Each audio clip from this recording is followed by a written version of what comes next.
the entertainment highlight of the week. Red Ray Gun Limited presents The Benji and Nick Show. Hello. Oh, that was exactly the same time there, wasn't it? Ooh. Synchronous. Synchronous. Good morning. Good afternoon. Good day. Good evening. Good night. Good to be here. Good trousers. Thank you very much. Good. You said thank you very much. Oh, damn. Goodness. Loch Ness. Curses. You've got to say good. That was the knockless. That was the knockless game. I'm not. Loch Ness game. It's not about Loch Ness and it's not a game. But this is the Benji and Nick Show, the cult television podcast of all kinds of wonderful things. We talk about TV shows from the past, TV shows you might remember, TV shows you might want to forget, and we go over them, we have a bit of a chin wag, and we give you our view on it all. Yes. I'm not Nick. And I'm not Benji. There we go. I'll edit that so it works, you know, it'll be fine. It's all the magic is the post-production. Now, this week we're talking about what we have been watching, which is very exciting. Yes. But before that, I believe we've got some words from our sponsor. Yeah, but let me tell you, before we do those words, can I say that we're going to, we certainly announced we'd be talking about life on Mars, the young ones, the show Quiz, Doctor Who, the Daleks, the very first Dalek story, but also I've added on The Spy Who Came In From the Cold and Year of the Rabbit. We'll also be talking to that's not one title, The Spy Who Came In From the Cold and the Year of the Rabbit. and Jamie Anderson, another addition to that title. And he'll be along later. We'll be sending him a Zoom message to get him in. In fact, I'm just confirming I will do that. Can you record your bit again? Jamie Anderson is the son of Jerry Anderson, who you may know as the famous biscuit manufacturer. Oh, sorry, I mean... what did Jerry Anderson do? Thunderbirds and stuff, wasn't it? Yeah, Thunderbirds, Captain Scarlet, yeah. I mean, if you've Four heard Feathers them. Fall, you know. Joe 80. Don't exaggerate. Oh, no, it's not exaggerate. Stingray. In a moment, we'll be reading out your emails sent to podcast@nicholasbriggs.com. But sorry, Benji, I interrupted you. No, it's all right. Well, before we do all of that, I think it is time to talk about our sponsors. So the Benji and Nick Show is proud to be sponsored by The Village Shop, the online e-store run by the Unmutual website and Coit Media Limited. Your one-stop shop for all things Prisoner, Danger Man and Patrick McGowan, including DVDs, Blu-rays, books, CDs, audio dramas, clothing, photos, homeware, hardware, no hardware, and gifts. New items are added weekly. Benji and Nick Show listeners can enjoy 10% discount on all purchases by using the code LOCHNESS10, all capital letters, no spaces, LOCHNESS10 at the checkout. And a further donation will also be made to Hope House Children's Hospital at no cost to you. The address is www.theprisonershop.co.uk. We'll have a look on there in a minute to see what they've got on offer. There's an additional offer as well. If you use the code Eye of Time. Eye of Time, brother. I have time at the checkout. You can get 40% off 50 years of The Prisoner. The DVD of the Elstree Studios event featuring interviews with director Alex Cox, John Huff and Chris Rodley, series crew members John S. Smith, Tony Sloman and Ian Rakoff, and a devilishly handsome chap called Nicholas Briggs, it says here. This is written by Rick Davey of the... Unmutual, plus others. So there you are. That's an additional thing you can get at the checkout. 40% off 50 years of The Prisoner. There you go. Eye of Time, brother. Well, I've taken a look on the website, and actually this is exciting because we spoke, I think it was last week or the week before, about the Village Shop having a used items section. Oh, yes. And there's some really interesting stuff in there. One thing which I do want to highlight, because it's at a very good price, is that you can get an on-screen worn replica of the Prisoner Villager cape. Devilishly good. It's an original handmade replica and hand-sewn Villager cape worn on screen in the award-winning fan film By Public Demand. the first known prisoner fan film, I think, from the late 1970s, starring Roger Goodman as number 6 and Jill Mills as number 2. So it's an original vintage item there, and you can see the photo of it on the website. Who are Roger Goodman and Jill Mills? I have no idea, but I'll find out. Don't make me laugh while I'm just about to swallow my cordial. my fizzy cordial. I think they're literally. I think they're literally no one will know. Literally anybody knows. Yeah. So we'll just. By the way, Rick sent me a present from Did the he village really? shop. Yeah, and I meant to bring it out to the shed. You know, it's a little model of the thing they use in the village to find where they are. The map with the buttons. Brilliant! And it's made of cardboard, and you have to cut it out and stick it together. Have you done that obviously, yet? I gave it to my wife to do. I just handed it to her and said, I think this is a little project for you. And she very dutifully did it because she's intrigued by any sort of little puzzle like that. Halfway through, she just went, I can't do this. It's too complicated. But then about the next time I went into the house, because as you know, listeners, I hide in my shed, it had been completed and I meant to bring it out to show you. Never mind. There's always next. You could run off and get it. But then they'll ask me lots of questions about musical instrument digital interface, which is what happened last time I went in. Yeah, it's much safer to hide away. But yes, so there we go. So have a look on the used collectibles section as well when you're next on the Village Shop website. There's plenty of stuff in there, lots of original movie posters, and there's theatre programs and signed photos and all sorts. So yeah, well worth a look. Now listen, I have been mentioning my own site, nicholasbriggs.com. See if anything you fancy buying. But then no one did it, and I moaned like a moaning moaner. Somebody did though, didn't they? And then someone did, and then someone else has done. Laura Walensky has ordered something as well. So on the basis that my begging and pleading works, if you want to go to nicholasbriggs.com, please buy something. I'll sign anything you like. Well, there we go. It's your chance though. right there to get some signed Doctor Who DVDs for a start. You know, all your lovely Dalek-y, Series 1 stuff, Bad Wolf, Partington of Ways, Dalek, and get all those signed, as well as Torchwood, Children of the Earth, Victory of the Daleks, basically any Dalek or Cyberman-based story you can possibly think up that Nick has been in is on there. So, I mean, that's just, that's an opportunity within itself, isn't it, really? Yeah, to get a signature. No extra money for a signature, mate. Well, you've heard it is. Well, that signed photos. And Nick will either sign it as though you're best friends, and so it'll sound as though to my mate, and then you can take it down the pub and you can say, look at this, we're tight, we're tight, yeah. And be ostracised by your friends forevermore. Not that any of us are going down to a pub, at least soon. Until next May. So I'm not even joking. I'd like to read out the first email because it always amuses me to read out an email from Thomas Hodden. Of course. A quick note, it's called. Gentlemen, you will be pleased to hear that we have worked out exactly what went wrong with the introduction of Nickflix. Nickflix, the ultimate streaming service. Apparently, a catastrophic error occurred whenever somebody watched an episode of Stingray using the optional... This makes me laugh. Using the optional commentary by Samuel L. Jackson. I don't know why. Using the optional commentary by Samuel L. Jackson playing Marina's inner monologue. Oh, if only we could hear that. If only. Each time the feature is activated, it shuffles the rest of the soundtrack several places down the list. Therefore, customers watching The Sound of Music heard the Rocky Horror Picture Show. Customers watching Rocky Horror heard Rocky. Customers watching Rocky heard The Reservoir Dogs. And people watching The Reservoir Dogs heard The Plague Dogs, which in turn was overdubbed with The Pink Panther Returns, and so forth, all the way back to Alien, making just as much sense with the dialogue from the Airzone solution, which itself was infinitely improved by being overdubbed by Air Force One. The Airzone solution is a fan video thing I wrote and was in ages ago. As for the celebrity commentaries,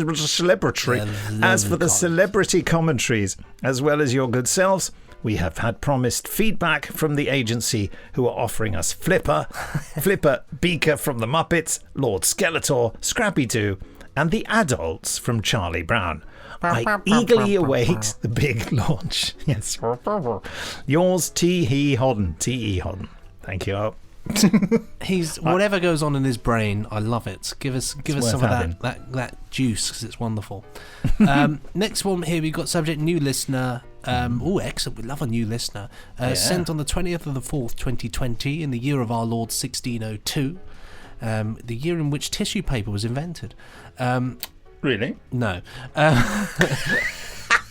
But you made you think.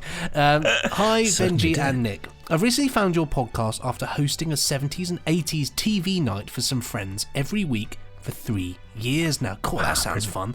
I think our friends are somewhat confused by this, since we're all in our early 30s. We just love the aesthetic. Probably learned from a childhood of watching my parents' Doctor Who and Blake 7 VHS. Yeah. Love the episodes of your show that I've had a chance to listen to so far, and will be catching up from now on. On our nights, we like to pick some favourites. Mine so far have been Tightrope, The Organisation, and Johnny Jarvis.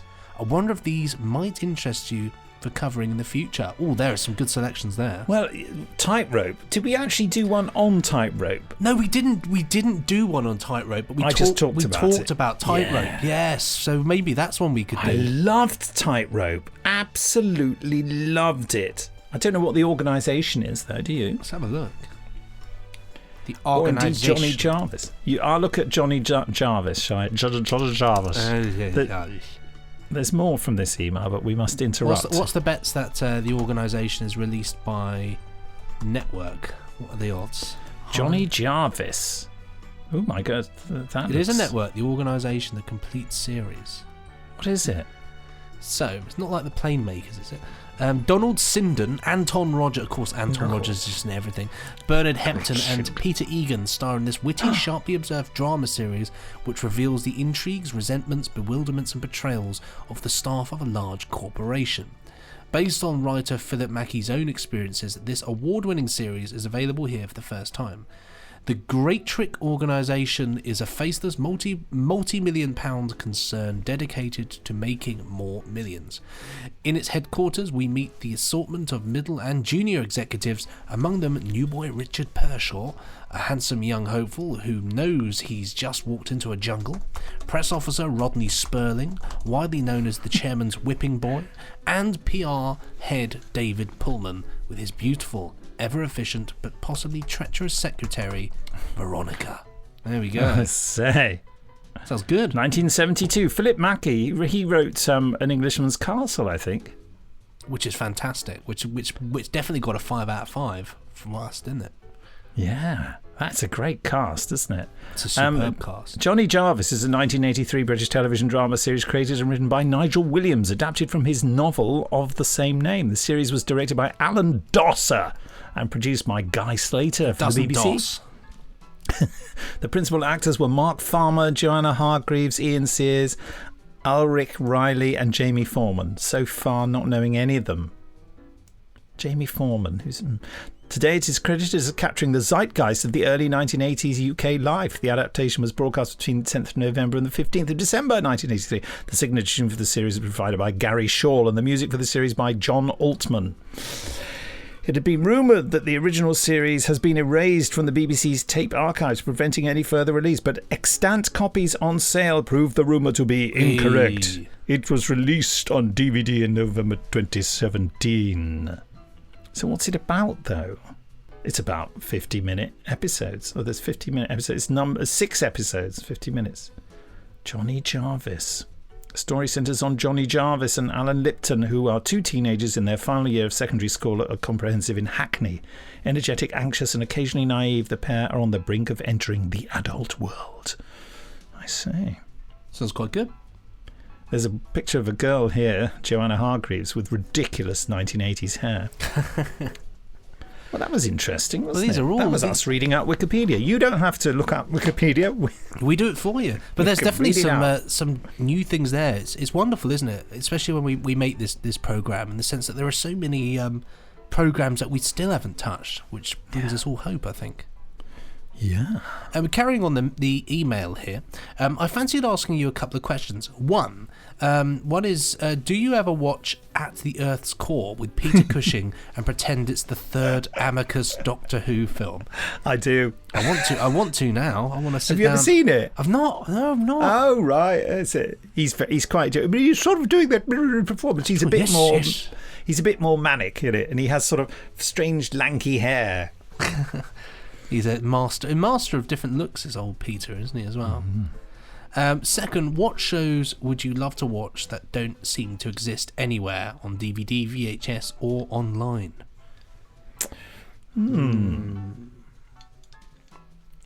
Oh.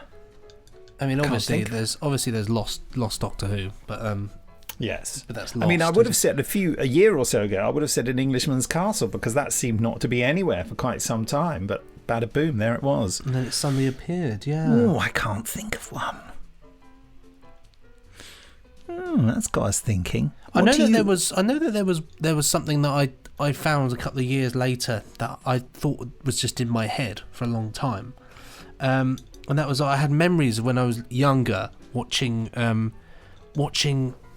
a BBC adaptation, and I didn't know that it was Neville's Island because I'd never read Neville's Island, but I just remembered as a kid two blokes stuck in a boat with a mobile phone and a sausage.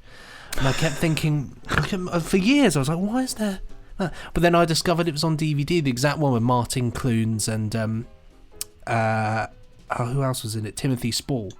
And it's absolutely fantastic. Really recommend that. It's a really good TV play, because seeing it actually did exist. And then when I watched it, the mental image of them in that boat immediately was just like revitalized, because it actually existed. So that was something that actually did. I thought, oh blimey, But yeah, I've never seen it. It's well worth. I'll lend it to you.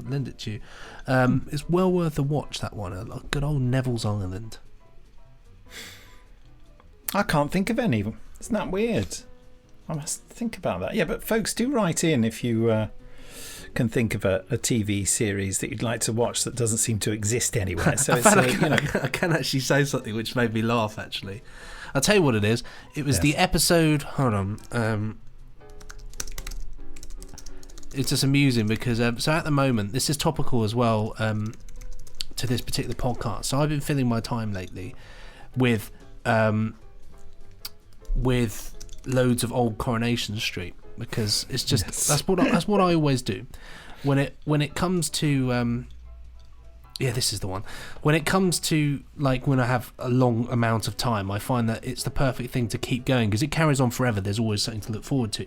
So they spent ages building up this storyline that Alan, Bradley and Rita are going to have a surprise wedding, that he's going to throw a surprise wedding for Rita. And of course, it's ludicrous, and everybody in the streets involved, and it was building up. It's like, right, and whilst this was going on, there was also meant to be a house party going on as well in the flat above the shop. So anyway, I was really invested. I'm like, can't wait to see this wedding. Will she say yes? Won't she?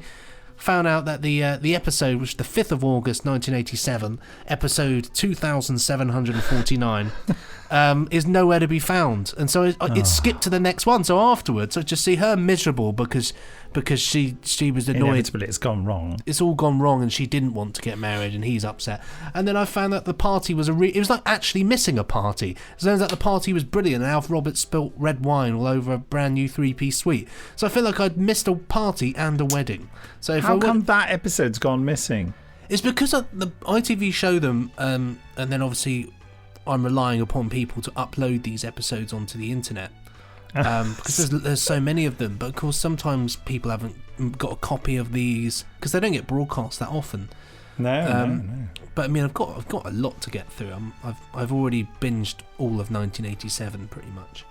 Yeah. So that's the answer. Sounds so boring, to be quite frank. Though it's brilliant. It's the older stuff is so good. Boring. Brilliant. Boring. I think. Brilliant. Boring. Especially when an actor that you know pops up, you're like, oh, look, it's so and so before they became famous. But yeah, that's mine. I would like that episode back in my life. And lastly here, we've been wanting to watch Milton Johns in The Intruder and Patrick McGoohan in Rafferty for years now, but no joy. Anything like that for you? Nick, this is a question for you, isn't it? No, I still can't think of anything. Intruder was a British drama series made by Granada Television for the ITV network and was broadcast on Sundays from the 2nd of January to the 20th of February 1972. There were 8 episodes made, all of them running 25 minutes. I remember it. I do. The series was based on the children's book of the same name, published in... Yeah, I remember it being really weird and upsetting. Yeah. The episode titles are The Stranger, Gone, Norma, Miss Binns, Peter, Gone Again, Mavis. Episode 8, Me. Yeah. Who else was in it? James Bates. Oh. James Bond. Sheila Ruskin. Well, there you go. Very good. Well, thank you so much there. Fascinating question. Thank you very much for a lovely listen during my government-mandated exercise regime. Yes, the government wants us to watch more 1970s television. But that was from Chris Gerard. Chris, thank you so much for messaging in, and also thank you so much for not just the recommendations, but also for listening and giving us a try as a new listener, which is brilliant. So welcome aboard, and hopefully the good thing about this is... there's something for everybody. We've covered so many TV shows already. We've got so many to do. So hopefully you'll enjoy your journey through cult television. Next email, terrible jokes and question from Philip Markham, who put a comment on my Facebook, official Facepoint book. A government official. That's my chair creaking. Hi, Nick and Benji. Thank you for the kind words and reading out my Facebook message on the last podcast. As requested, you wanted more jokes. Well, here come a couple more for you to enjoy, in brackets question mark. So today I gave away my dead batteries. They were free of charge. These are jokes that Phil said that they were telling each other in the hospital to cheer themselves up. So I presume he works in a hospital. I don't know in what capacity. So I heard that the Scarecrow in our village recently won an award. He was so outstanding in his field. What did the duck say when she bought a lipstick? Oh, this Put is the classic, it on my bill. Yeah, that's the classic one. Hope they ain't too bad for you. They're the worst jokes ever, which is what I wanted. So, quick question. With the reboot of Van der Valk starting this weekend, is that true? Yes, it is. It's starring Mark Thingy from... about to say Mark Arden, but it's not Mark Arden. It's from Mad Dogs. He was in whatchamacallit? He was in Love and Monsters. Mark Warren. Mark Warren. Really? Well, how come I didn't hear that? Is it going to have the same theme? It's massive. It's got a really good budget as well. Is it ITV? I can't remember if it's ITV or not. Van der Valk. What? I have to watch this. Van der Valk remake, I'm going to write in. The trailer of it was really good. Valk. Why haven't you told me about this? I just assume that you know. I mean, I've seen... There it is, Van der Valk 2020 on ITV's new drama. It looks really good. I'm so excited. It was filmed entirely on location. Yeah, it's in the dam, isn't it? Amsterdam. What is this? Where's there a clip? Oh, they're here. I have to watch this now. Come on. It's just a cop series, though, isn't it? So. Oh, it is just a cop series, yeah. They're not going to have the theme tune, are they? On Sunday. No, probably not. That'd be like bringing back Doctor Who without the Doctor Who theme tune. It's madness. They have to go. But you don't know. We've not seen it. It looks good though. It looks very good. You saw that thing on Twitter where it said, whatever was number one when you were 12 on your 12th birthday is the soundtrack of your life or something. Yeah. On your 12th birthday. Yeah, and mine was the blooming Van der Valk theme, eye level. No way, really? Yeah. So that is the song, and I think it's quite appropriate since I like rubbish old theme tunes. Anyway, so a quick question: with the reboot of Van der Valk starting this weekend and rumours of spooks returning, wow, do you feel that there is now a certain lack of originality coming from British TV, or are you all for old classic series returning? Bearing in mind many reboots don't always hit the spot. Kindest regards, Phil Markham, sent from a red file at the section. Well, it just, it depends is my boring answer to that. If it's good, if it does something different, finds a different angle and doesn't mess up the original, I'd say it's good. But yeah, I think people should think up original things too. But listen, I've spent most of my life, my professional life, rebooting things, haven't I? So I'm hardly one to comment. I think there's loads rebooted The Prisoner and Space 1999 now, but for audio drama, not the television, of course. Well, I think in terms of television dramas that are on at the moment, there's loads of good things out there. There have been some great shows in the past few years, and I think if they work and if it's done well, then absolutely welcome it with open arms. If it's not done well, then shove it in the bin, really. But there are some things as well. Like, remember when they rebooted Survivors? I actually thought it was quite good at the time, but it didn't catch on. But as long as it's done well, I think it's okay. But I mean, something like Van der Valk is going to be amazing, and it looks like they put a lot of time and effort into it. So it's interesting to know. I mean, Van der Valk, there was nothing really unique about it except the theme tune. It's just another cop series. It happens to be set in the Netherlands, but they never really did. You know what I mean? It's an odd one, really. Well, and Barry Foster had an interesting haircut, and everyone liked him. Well, I think people love cop shows, don't they? That's the Alan Partridge thing, isn't it? Swallow. ITV. What was it he said? You've got Morse. What was it? Hold on. It's a good quote. But he's basically saying, cop shows, what does this say to you? You've got Morse, you've got da-da-da-da, you've got... there you go. Taggart, Shoestring, Spender, Bergerac, Morse. What does that say to you about regional detective series? Then the bloke goes, there's too many of them? No, that's one way of looking at it. Another way is, people like them, let's make some more. And it's like that with this, it's like, let's just make more.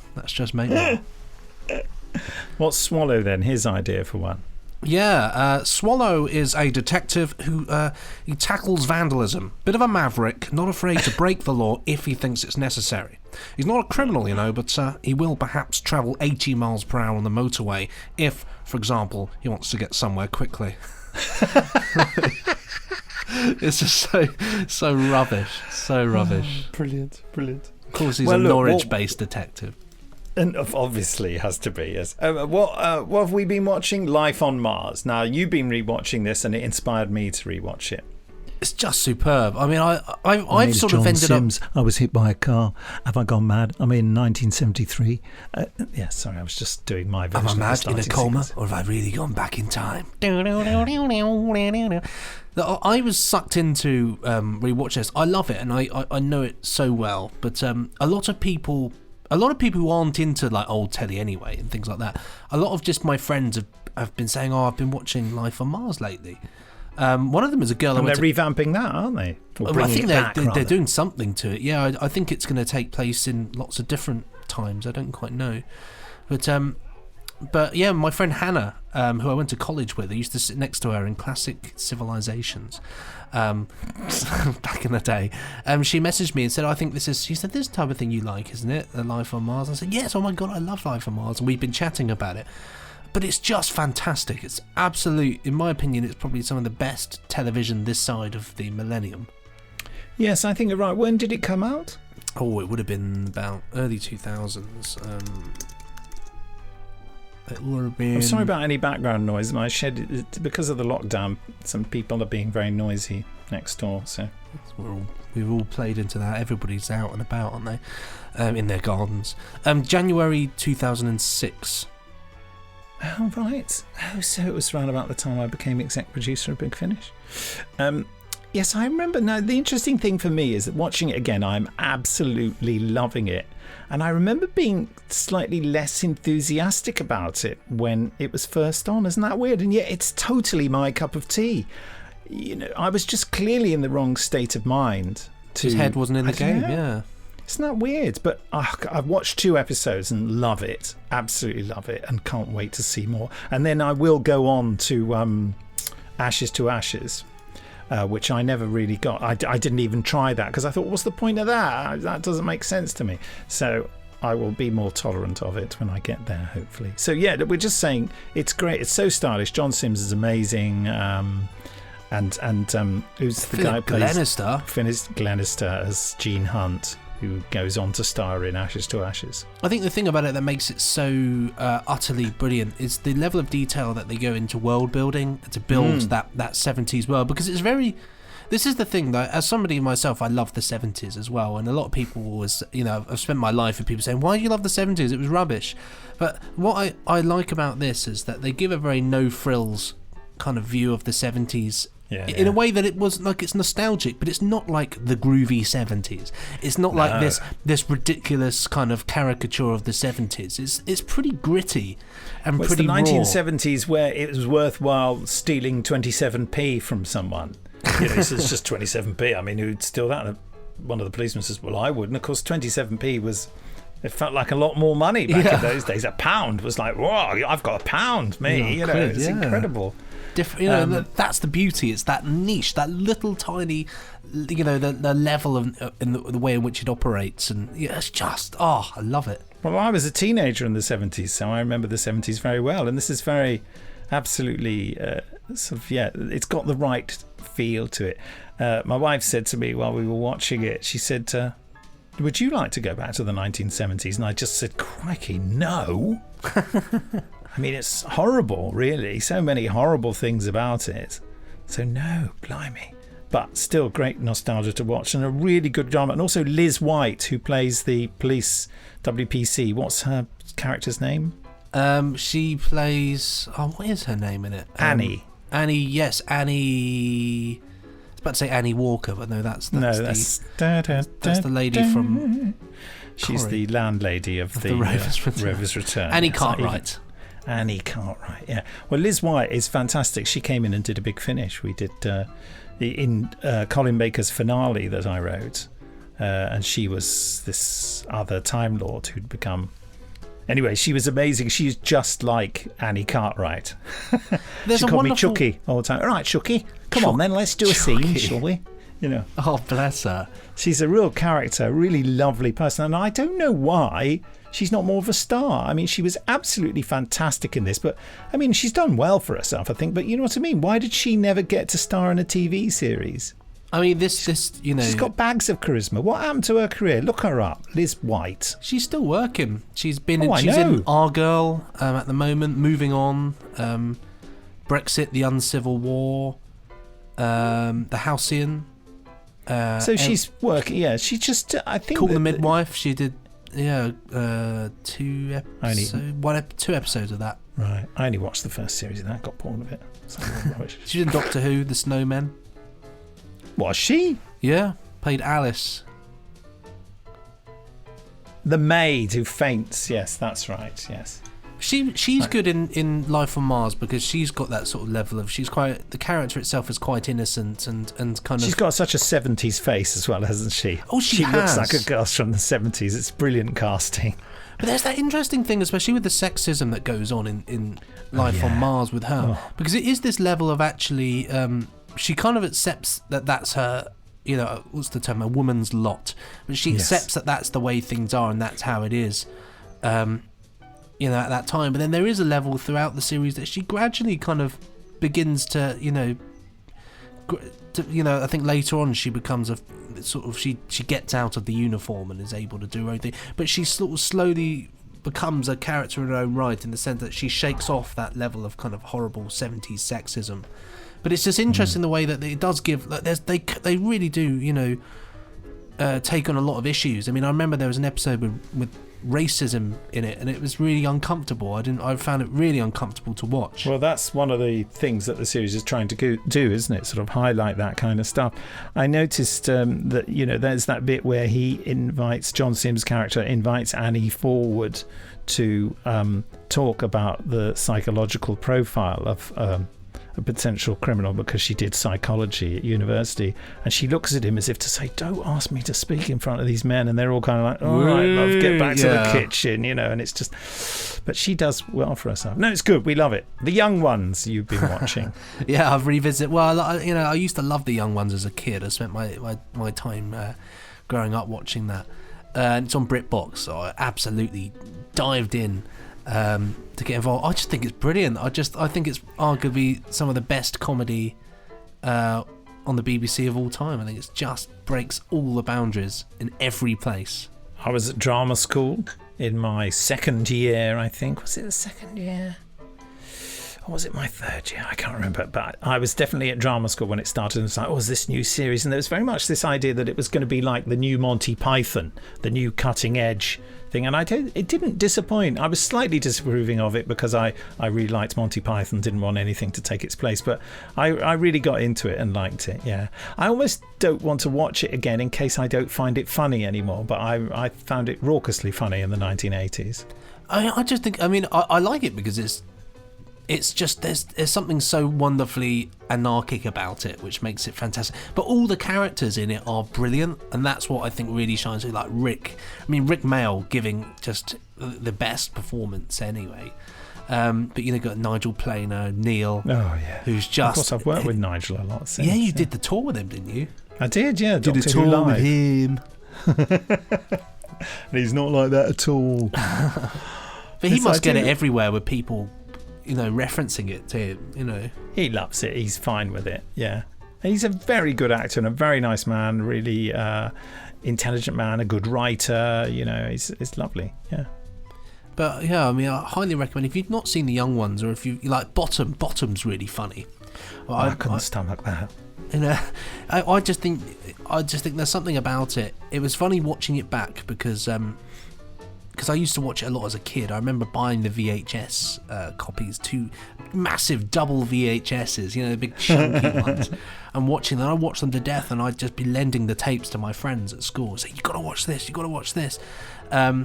because it was just, there was nothing, and there still is. The closest to The Young Ones, I think, in terms of that fantastical element, is something like maybe The Mighty Boosh, in the sense that it's completely off the walls, crazy, and kind of. Because like you can be watching The Young Ones and it's they'll be talking about it, and then all of a sudden the camera pans and you've got a talking matchbox, that says a line, and what was it? The only line it says is "Don't look at me, I'm irrelevant." Don't look at me, I'm irrelevant, and absolutely. It's got bonkers. that same spirit as Monty Python, hasn't it? Just breaking the mold, sort of thing. Well, just not wasting your time, but just it's conscious of the fact that it's complete load of old rubbish. I love it. But I watched them all. I found Bottom too relentless, really. Bottom's, it's a lot more full on. A lot of hitting each other all the time. A lot of people are turned off by the fact that it's a bit smuttier as well. There's that level of. I don't mind smut, but and pure nonsense. But yeah, I found it just too relentless. But all these things are very personal to what's going on in your life at the time and what you get into. I mean, I got into the Mighty Boosh because Steph and I had just got together then, my wife and I, and we would just we did a lot of driving to places, and we played the radio show. She bought the radio show on CD, and so we did a lot of and we were going the Mighty Boosh, and there was the ape who just goes yeah, I did a bad thing. I saw them do the live stage show of the Boosh. Loved it. Absolutely loved it. Bob Fossil. But of course, Matt Berry was before Matt Berry became a huge star, he was in that with Rich Fulcher, and as just two minor roles.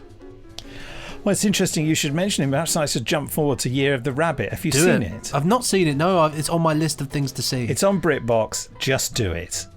It's basically Matt Berry taking the mickey out of Ripper Street. Oh, great! Oh, yes, I've heard. Yeah, I've heard about.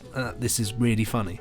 So it's Victorian detective in Victorian London, except his is just full of ridiculous anachronisms all the time. And it's just great. And it says with additional material by Matt Berry. And it's just that you just hear these silly things muttered under his breath that are nothing to do with the episode. He's playing it as a Cockney who's had his eyebrow chewed off by the dog last Christmas. And everyone, when they meet him, they go, what happened to his eyebrow? Oh, it was the dog last Christmas. Oh, fine. They're various catchphrases. I'd thoroughly recommend it. It's got a continuing story in it as well. It's got Keely Hawes in it, which you'll love, obviously. But she's very good in it. She's a sort of villain in the background. Honestly, it's really worth it. It's relentless and beautifully made. Really stylishly done. And yeah. I love he's it. Good almost reached nonsense comedy. He's almost reached that stage in his career where, he can just rock up and say, "I want to do give me 6 episodes where I play a gardener with a bad foot, with an imaginary turtle as my He's friend." probably listening to that now and pitching it. But fire the nuclear weapon. But they'll just give it to him because he's very funny. I mean, he I did hope Snuffbox years ago, which is a great, and Darth Marenghi. Oh yeah, who's in one of the Garth Marenghi's Dark Place. Yes, and who is that guy who plays Garth Marenghi? Well, he's in the last episode I watched. He plays a prince who loses his ear. Of course he does. Doing an outrageous Bulgarian accent, which is completely inaccurate. Matthew Holness. Oh, right, yes. Brilliant. Brilliant. I love it. Matt Berry is a dude. He's a dude. I think I'll invite Jamie and we'll see if he turns up. What are the other two there for me? Oh, the Daleks. The Daleks. Every time I go on BritBox, I think, shall I watch the Daleks? I love it. That's I've been through pure it several comfort times. telly. Pure comfort telly for me is the Daleks. It's the beginning of everything that gave meaning to my life. And it's fascinating to watch.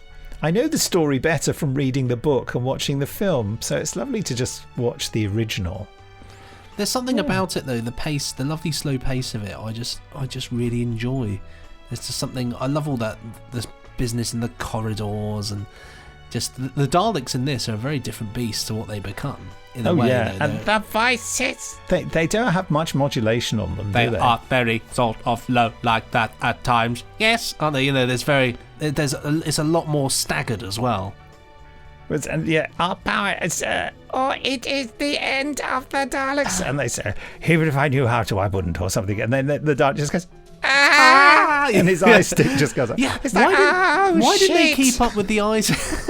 Why didn't they keep up with the eye stalks flicking up? I thought that was a rather nice. And also touch. the fact that they use their suckers as feelers all the time. When people are talking, the suckers come up, and when they're talking amongst themselves, they're waggling them around together, and they're absolutely standing in a row doing a Nazi salute at one point, aren't they? Oh, 100%, 100%. Tomorrow, the world, or whatever it is they say. Oh, yeah, I love it though. It's it's what's fascinating is that it's clearly, you can tell that it's written week by week by Terry Nation, thinking, I don't know what's coming next, but maybe they get in some caves this week.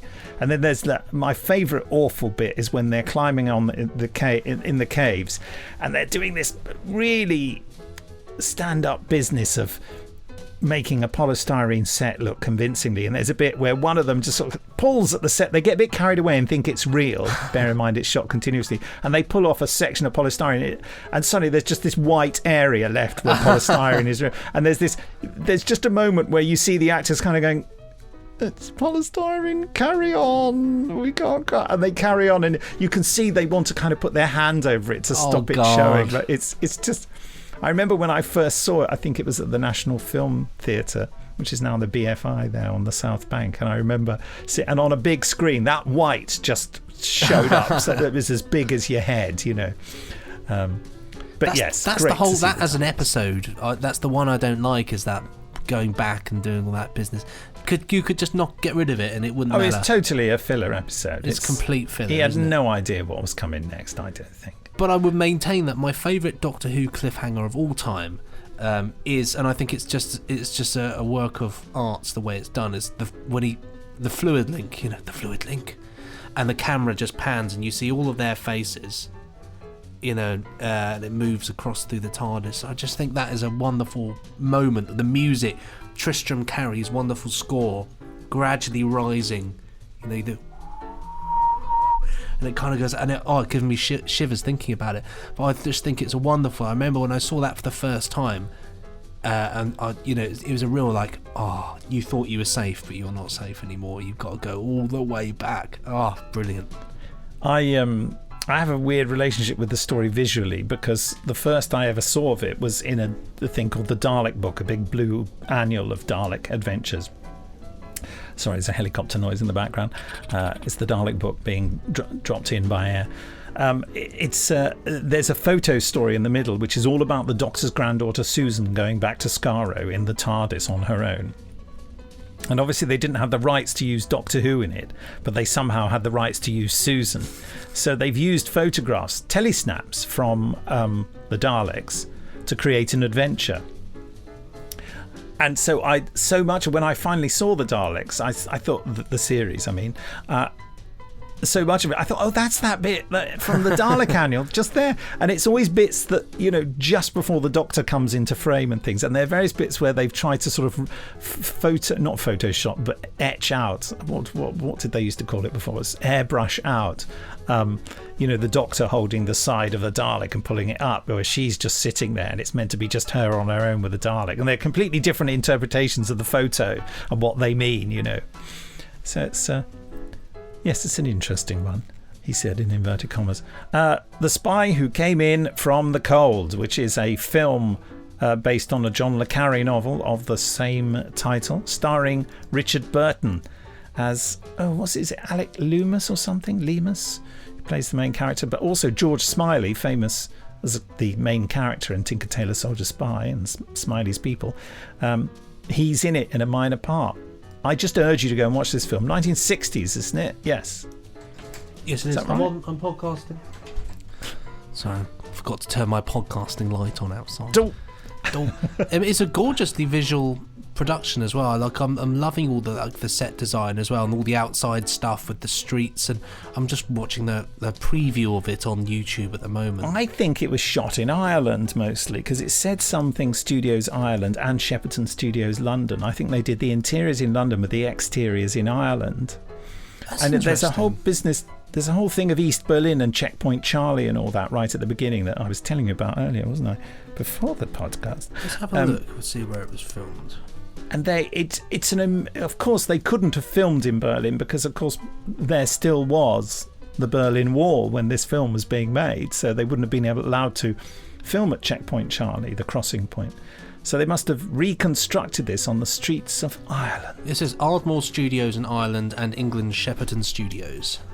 Yeah, so who knows, but it does look very impressive. Looks gorgeous. Looks exactly. And it's just a great film.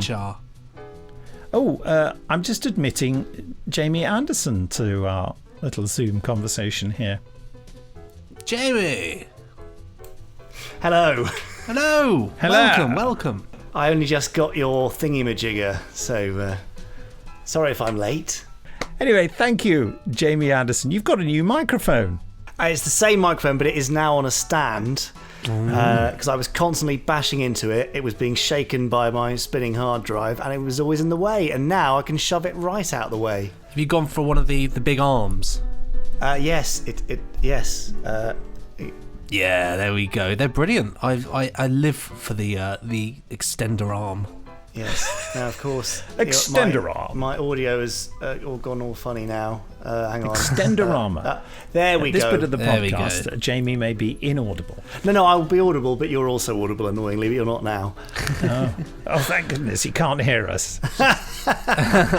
Slag him off. I've been lip reading. It's fine. How very rude. And how are you both? You're both looking very well. Are we? Thank you very much. Well, I've got a terrible cough, so actually, not so well. No, I'm fine. You shouldn't joke about these things. No, Benji. I have got a terrible cough, but I'm fine. You should be very serious about these things in that case. Yeah, get well soon. It's fine. Not got a temperature, have you? No, I'm fine. I've had the cough for like a few weeks. Just normal. Just it's fine. I'm fine. I've had this persistent cough for a few weeks, but it's absolutely fine. There's nothing going on about Reed's coughs, government website. Persistent cough. Persistent cough. I honestly wonder if it could just be like a hay fevery thing, because I've just had terrible hay fever going on. So I get Benji coughed. Benji coughed. Now, Jamie, I want to ask you a question. Have you watched Quiz, the ITV thing? I have not watched Quiz. I've seen some of the clips and thought, oh gosh, that looks really good. And I noticed that Elliot Levy is in it, I believe. Who's he? I think he's one of the co-conspirators. He's done a few Big Finish things, and he's got a really fantastic, raspy, growly voice. He normally plays sort of military commanders of some sort. And he's Oh, Elliot. I know Elliot, yes. Yeah. Yes, I saw a bit of him, not in the bit I was watching, because I saw the last 20 minutes of the final episode. Oh, well, that's what was Oh, it? that's A the worst three-part bit. ITV drama about Who Wants to Be a Millionaire quiz being fiddled by someone famous called Major Charles Bunsell. Ingram. Got prosecuted for cheating on it because apparently he allegedly had someone cough every time the right answer came up.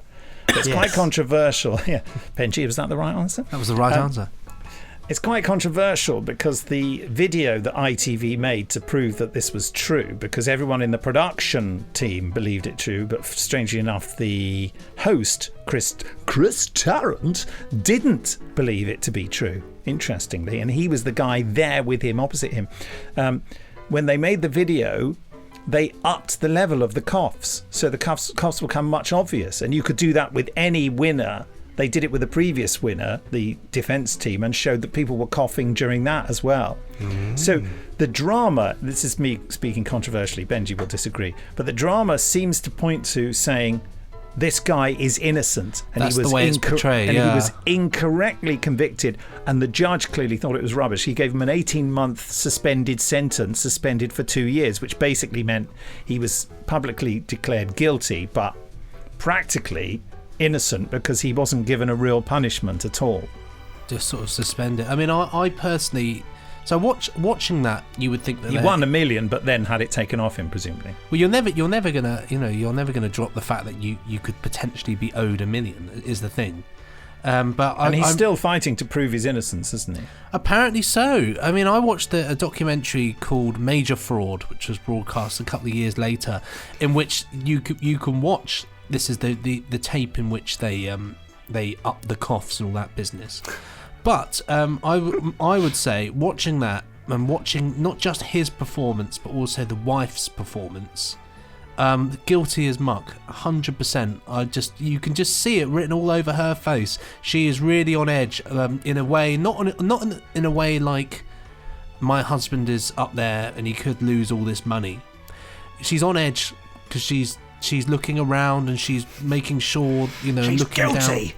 He is but guilty. they explained and also, that. They said she was looking at the monitor because where she was sitting in the audience, she couldn't see his face. So she kept looking at the monitor so she could see the face of the man she loved. But then why? But she's looking down a lot at where the bloke. Yeah, but there are monitors in different positions, aren't there? Possibly, but I mean, I don't know. In a TV studio. It's interesting. Yeah. Reading body language, looking at her body language, I think. Don't you think she's just tense about whether he'll win or not? I don't know, but then he bumbles all the way through. I know he's allegedly, they say that he's a member of Mensa, but he's I think he is a member of Mensa. He is he is a member allegedly one. But I mean, in there, they were saying that, you know what I mean. But when you say allegedly, that makes it sound like it's an unproven fact. I think it's a proven fact. Until this point, I didn't know that he was. You see, until I watched Jamie, this. based on no evidence whatsoever, is he guilty or not guilty? Benji, I mean. No, sorry. I have no idea. I mean, it, doesn't really affect me, to be honest. I don't really care. But the interesting thing that comes out in the drama is that all the people on cans during the recording, yes, they all believed him to be guilty because they all told each other that during the recording. This guy's guilty. The cameraman, the floor manager, the director, the producer, they all thought. But that's because the defence say that's because they created a group opinion which they all subscribed to. Whereas Chris Tarrant, who was sitting opposite the guy and hearing all the same things he was able to hear, doesn't believe he's guilty and didn't hear any coughs. He believes he is guilty now. This point. Yeah, I watched it. He was on the telly talking about it and saying, 100% he's guilty. But at the time, he obviously didn't believe it at all. Yes, he testified the opposite way at the time. But you see, one might argue that he has had time to be infected by the group. Of course. Because the guy is an awkward guy. But interesting, they got Matthew McFadden to pay him, who's a far more. You love him. He's a nice. He plays nice guys, doesn't he? He has something appealing about him, so they clearly cast it to make it look. Well, I suppose it's to try and make make him charming and make you think that actually he's not they're not schemers, but I just think they are. I just think it's all. I just do. I mean, it's like me saying to one of you, like saying to Jamie, what colour is Thunderbird 2? right? And then you say, oh, well, it's red, isn't it? It's definitely red. Definitely red. 100% red. Yeah. I'm going to go with green. Like that. Correct, you got the right answer. But just a complete U-turn in the last second. Yeah, but they said he was deliberately trying to be entertaining. I mean, there is that American guy, isn't there, who got to the $1 million question and said, I think I'm going to phone a friend. That was awesome. That was phone my dad, please. Have you seen this, Nick? No. No, so they dial through to get the dad, and the dad answers, and the host hands over, and the guy in the chair says, hey, Dad, I actually don't need your help because I know the answer. I just wanted to let you know that I'm going to win $1 million. Oh, it's so smooth. It's such a stylish way to do it, and he did, obviously. Wow. So there's definitely a degree of the theatrics going on there. I mean, I'll tell you now, I can't bear to watch real quizzes like this. I can't bear the tension. I can't bear the fact that it's real people who will suffer or not from the outcome. But I just can't bear it. I want drama. You've been on one, and you are a real person. Yeah, and just as I was going on, David Tennant turned around and said, right, come on, guys, we've got to just play this for real. I said, I hate quiz shows. And he said, what are you doing here? I said, they're paying me. Yeah. Oh, you won, didn't you? You did very well, didn't you? No. Oh, I did. Oh, on Pointless, I did. We sort of won on Pointless, India Fisher and I. Sort of won. Well, we got to the final thing, so we got the trophy, but the very, very final question we didn't. But we beat all the other contestants. Didn't you do well on around the Weakest head with Link, the though? cricket What? You did well on Weakest Link, didn't you? No, I did very poorly on that. Who won that one in the end? Was it Camille Kajuri. Incredible. Which David said that she was going to lose. He said to me, who's going to be out first? Who do you think? And I said, I don't know. He said, my money's on Camille. Wow. Couldn't be more wrong. She stormed it. Yeah, she absolutely stormed it. And there was a sort of incident where, you see, Noel Clarke tried to get us all to do a system and favour each other. And he'd said that to David, but David didn't take any notice of it. So you could see the moment where Noel Clarke is appalled that David has betrayed him. And so Noel then, in the next round, destroys David. He votes him off, even though he wasn't the weakest link. And you can see the look on Noel's face like, don't mess with me. And to be quite frank, I may be speaking out of turn here, but to be quite frank, I don't think the two of them have ever forgiven each other. Be good if you could find I think out. they're still. I know months later they were still both quite angry about it in different ways. Not in very serious ways, but it was clearly quite irksome to them. Sorry, there's so much background noise here. Is there a cat? No, it's people right next to my shed. Normally there's no one there, but because it's locked down, it sounds like they're having an illegal visit. Anyway. Rave. I did quickly just find 2 reviews of Quiz. Yes. Because I having not watched it, I can't review it myself. Major Charles Ingram said, "Wow. The cast, the story, the scenes, simply brilliant, terrifyingly accurate, and oh yes, horribly cringeworthy, flawed by the pure talent on show tonight. Well done to ITV, gutsy, 5 stars." Yeah. So that's a great review from him. And, yeah, of course. Chris Tarrant's grandson thought that Michael Sheen was so good as Tarrant that he actually thought it was Chris Tarrant. So based on those reviews, I must watch it immediately.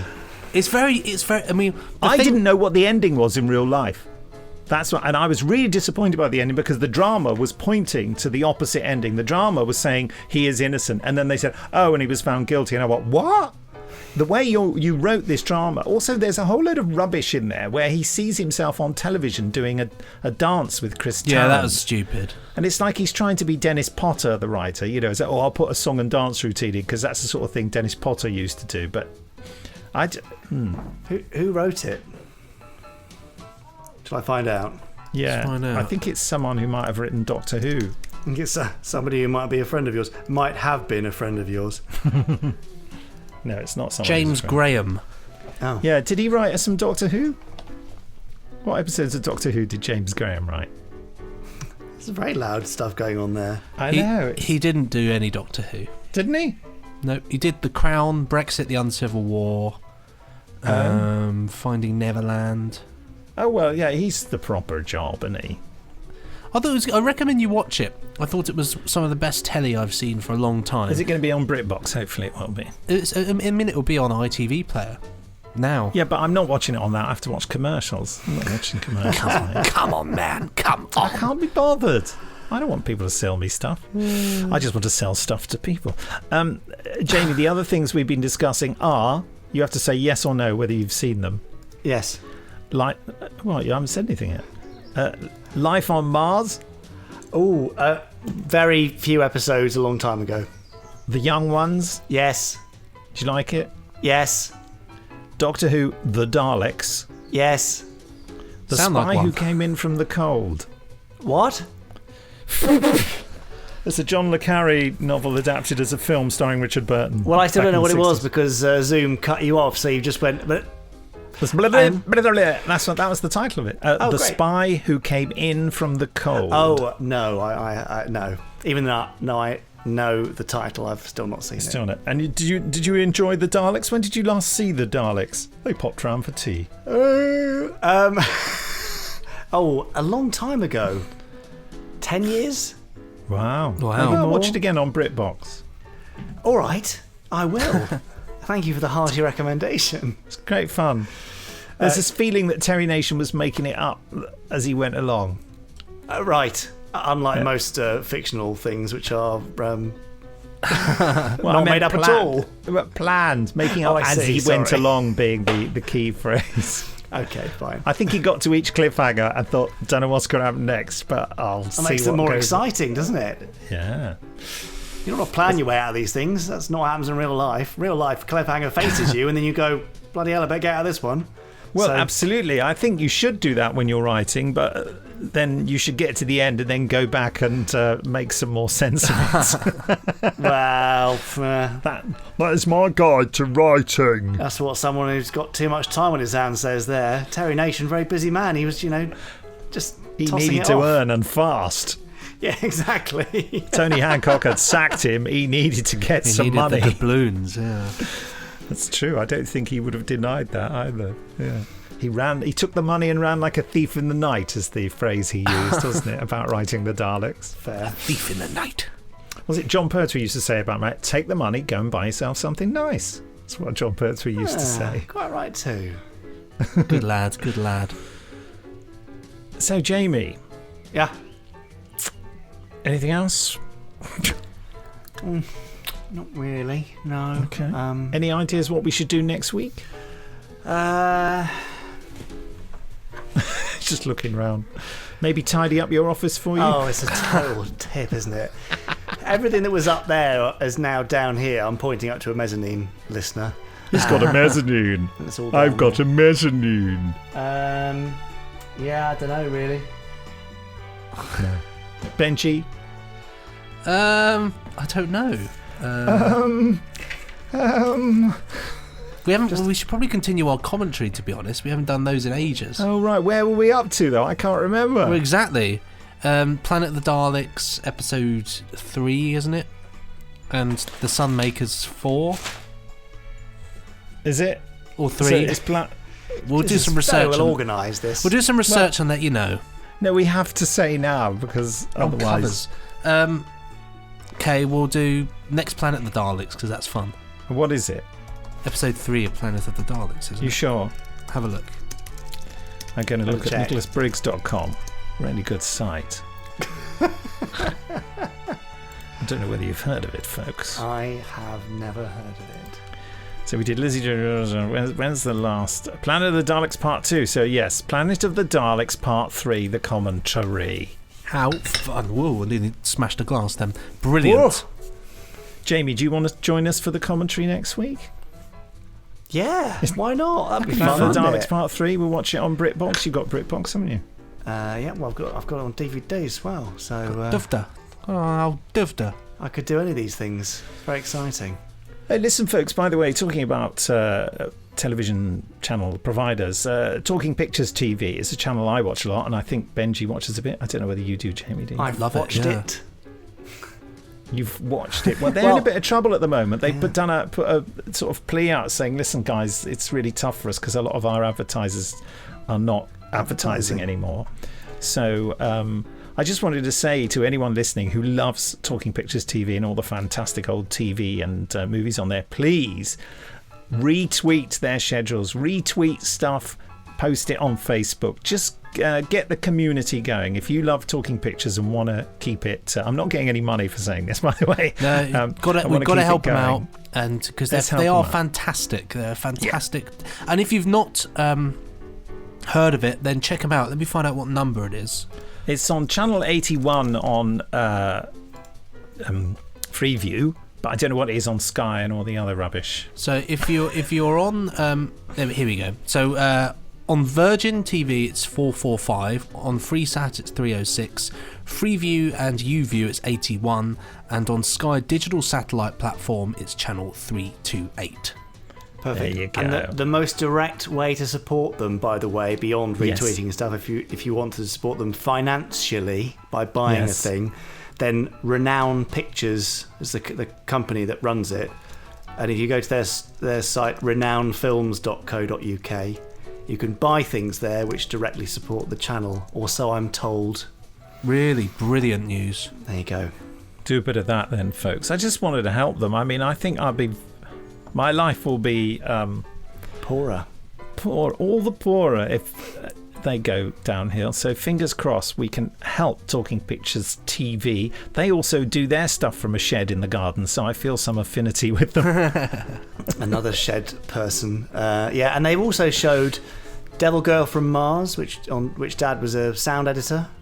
Really? Yeah. Wow. And Crossroads to Crime, which is his terrible 1960-something film with David Graham in it, which is just awful but worth watching. From a historical point of view. Yes. But it's the film that David Graham... We went to the cinema to see it. You know this story? Oh, well, I won't... And was physically ill. I won't actually repeat what was said, but he went to see the film, and at the end of it, as the lights came up, someone behind him shouted, "Oh, what a awful picture." Oh no. and he said, was there. I was in it. Yeah, but I think he described it as scraping the barrel, bargain basement going down. So worth watching for that. Yeah, your dad directed it, did he? Yes, yeah. But it was a kind of, make it in 10 days, just get on with it, terrible script kind of job. But worth it. I've done stuff like that. Watch. I don't think the scripts are terrible because I wrote them. I do say so myself. So anyway, yes, that's how to support them and watch their stuff. But look out for Devil Girl from Mars. Girl from Mars. Yes, I will definitely avoid. I mean, look out for that. I've got a feeling I might have watched a bit of it and thought, oh my God. Well, the sound's good though. Yeah. Probably not. That's one of the things I love about Talking Pictures, that they show films where the technical quality is totally shot. I mean, I saw some old Francis Durbridge, Paul Temple film, and there were whole scenes where there were just sections of silence, but they think, look, this is all that's left, and you want to see this old movie. And of course, no other channel would show something like that, but you get to see it. Great stuff. I love them. Let's save them, for goodness sake. I'm Absolutely. quite passionate about this. Here's an interesting thing. Oh, there we go. I was looking on the renownfilms.co.uk, and it's listed Catweasel, the complete series 5-disc box set. But the way it's written on there, it looks like it says Catweasel, the complete series 5.